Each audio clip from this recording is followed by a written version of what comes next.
हनुमान जी के अद्भुत साहस और शक्ति को दर्शाने वाली कथा सिंह का वध। जब श्री राम के संदेशवाहक के रूप में हनुमान जी माता सीता की खोज के लिए लंका जा रहे थे, उन्होंने समुद्र के पार उड़ान भरी। उनके इस प्रयास को रोकने के लिए कई राक्षस कोशिश कर रहे थे, परंतु उनके पराक्रम के सामने कोई टिक नहीं पाया। इस यात्रा में सिंहिका नामक एक विशाल और भयंकर राक्षसी ने हनुमान जी को रोकने की कोशिश की। सिंहिका एक ऐसी राक्षसी थी जिसके पास अपनी छाया के माध्यम से किसी भी उड़ते हुए प्राणी को पकड़ने की शक्ति थी। जैसे ही उसने हनुमान जी की छाया देखी, उसने उन्हें अपनी माया से पकड़ लिया। अचानक हनुमान जी की गति धीमी हो गई और उन्होंने महसूस किया कि कोई उन्हें रोकने की कोशिश कर रहा है।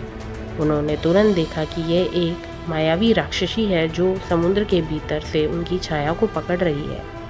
सिंहिका ने कहा, तुम्हें मुझसे कोई नहीं बचा सकता, मैं तुम्हें खा जाऊंगी। परंतु हनुमान जी भयभीत होने वाले कहाँ थे।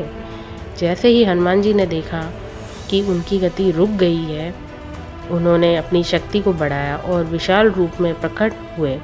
सिंहिका ने अपनी शक्ति का प्रदर्शन करते हुए हनुमान जी को निगलने का प्रयास किया, लेकिन हनुमान जी ने अपनी बुद्धिमत्ता और साहस का परिचय देते हुए अपनी आप को छोटे रूप में करके उनके मुंह में प्रवेश किया और अंदर से चीरते हुए बाहर आ गए।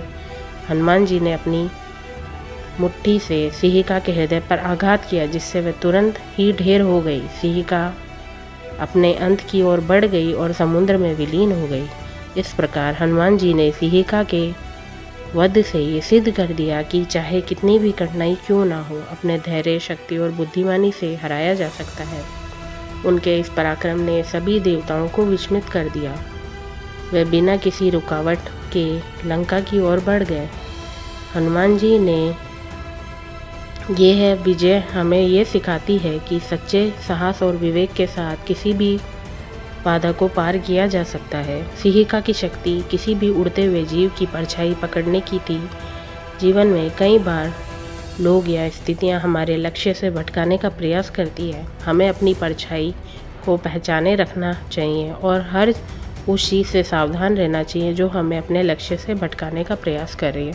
अगर आपको मेरी स्टोरीज़ पसंद आ रही है तो प्लीज़ मेरे चैनल को सब्सक्राइब करें और ज़्यादा से ज़्यादा शेयर करें।